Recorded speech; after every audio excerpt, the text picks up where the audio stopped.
Qu'est-ce que la communication bienveillante? Introduction sur le module de la communication bienveillante. Ça n'est pas une manière de parler. C'est un art de vivre relationnel, comme dirait Issa Padovani. C'est une façon d'être en lien avec soi-même. C'est un regard sur la relation. Ça part du principe. Ça part du principe que derrière nos émotions, il y a des besoins. Si je m'énerve parce que je vois un enfant qui tape sur un autre enfant, mon émotion vient me dire cette situation n'est pas ok. Elle vient me parler d'un besoin qui est protégé, qui est la justice, qui est l'amour, qui est la délicatesse, peu importe. Cette émotion, elle vient me dire quelque chose. Si je me sens... En fait, elle part du principe, la communication bienveillante, que nous avons toutes et tous sur Terre les mêmes besoins. Nous avons toutes et tous besoin de nous sentir en sécurité. Nous avons toutes et tous besoin de nous sentir en lien. Zut, le vent se lève, j'espère que ça va le faire.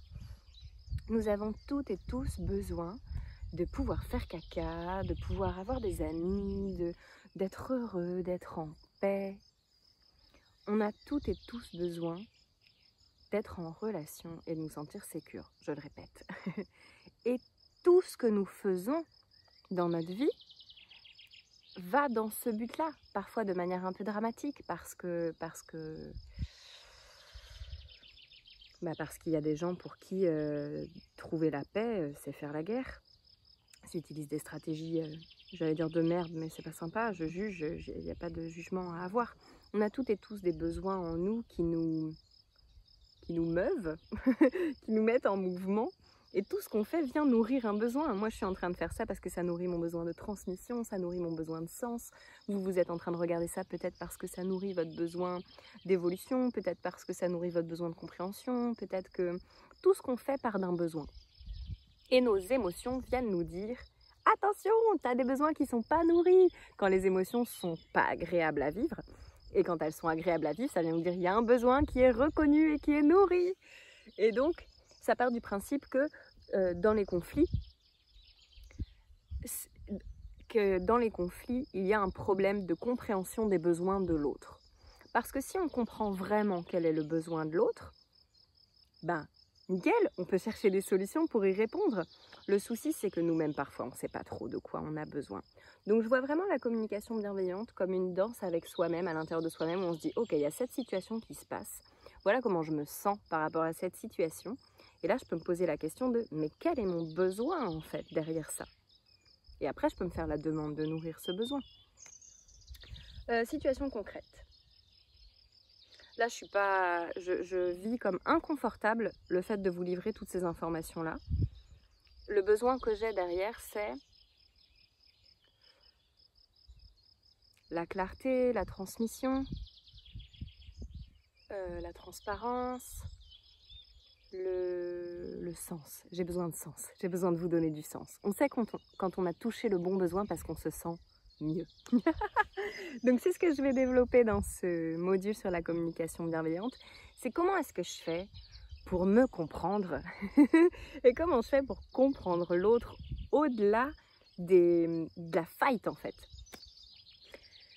La plupart des conflits viennent de malentendus. J'ai mal entendu. Et donc il y a tout un aspect aussi dans la communication bienveillante de comment est-ce que je reviens au factuel, comment est-ce que je reviens à ce qui se passe pour vérifier en fait que ce que je me raconte est vrai. Parce que si je vois des enfants se fighter, je peux me raconter qu'il y en a un qui a cherché l'autre comme d'habitude. Je peux me raconter que de toute façon ils ne savent pas faire, à chaque fois c'est la même chose. Ou alors je peux observer le fait que factuellement, il y a un conflit en cours et je ne sais pas ce qui s'est passé. Et donc, connexion avant le résultat, je vais entrer en lien avec les autres et je vais essayer de comprendre ce qui s'est passé en vérifiant mes suppositions avant d'aller parler de comment je me sens et de quels sont mes besoins et de comment j'aimerais que ça se passe. L'important, c'est que je vérifie que j'ai bien compris la situation. Il y a un truc qu'on aime beaucoup faire avec mon amoureux, c'est Bah, la reformulation en fait. Est-ce que c'est ça que j'ai compris? Est-ce que c'est ça que tu viens de me dire? Et ça, c'est pépite. Pépite. Mais même avec l'enfant. L'enfant qui... Vous apercevez l'enfant tirer la queue du chat au loin. Bon, admettons que ce soit pas trop fort hein, et que le chat n'est pas en danger et que vous suspectez en fait qu'il ait tiré la queue du chat, plutôt que de venir stopper et figer son système nerveux, vous pouvez entrer en lien avec l'enfant et dire « J'ai cru apercevoir que tu tirais la queue du chat. Est-ce que c'est ce qui s'est passé ?» Et là, l'enfant, bah, il va dire ce qu'il peut, mais au moins vous rentrez en connexion avec l'enfant. Vous rentrez en connexion avec ce qui est vivant dans la situation. Voilà.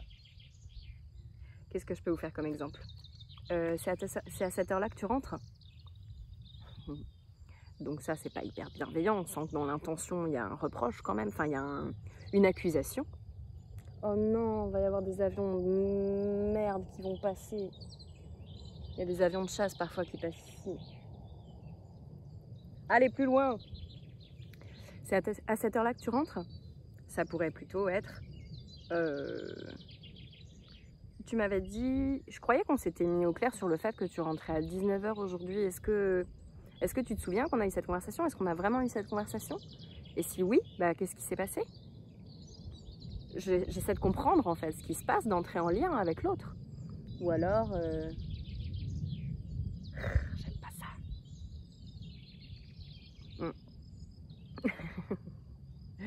Ou alors, qu'est-ce que je peux trouver comme autre situation conflictuelle, communication bienveillante? Les enfants se tapent. Les enfants se tapent. Déjà, je vais protéger, je vais mettre tout le monde en protection. C'est la première chose que je vais faire. Et puis, je vais me tourner vers la personne qui a été tapée pour savoir comment elle va. J'entre en lien avec elle et je montre à l'autre que ce qui est important dans ce genre de situation, c'est la bienveillance en fait. D'aller voir comment va la personne qui a besoin de soutien, parce que c'est elle qui a besoin de soutien. Et après, pourquoi pas, même idéalement, aller vers l'autre. Et pareil, entrer en connexion avec l'autre, essayer de savoir quel est son besoin. Parce que si elle ou il a fait ça, c'est qu'il y avait un besoin derrière. Donc, et pour comprendre ce besoin, il y a une nécessité d'en avoir envie en fait, de comprendre. Il y a ça, il y a avoir envie de comprendre l'autre. Et souvent, quand on a le système nerveux activé, on a juste envie que ça s'arrête ou on a juste envie que ça évolue. On est focus sur le résultat pour que notre système nerveux il se sécurise. Alors qu'on a compris maintenant que ce qui fait qu'on se sécurise, c'est quand on arrive à être en lien. Voilà, j'espère que tout ça, ça va prendre un peu plus de sens au fur et à mesure des modules. Mais c'était la petite introduction sur le module de la communication bienveillante. À tout de suite dans la prochaine vidéo.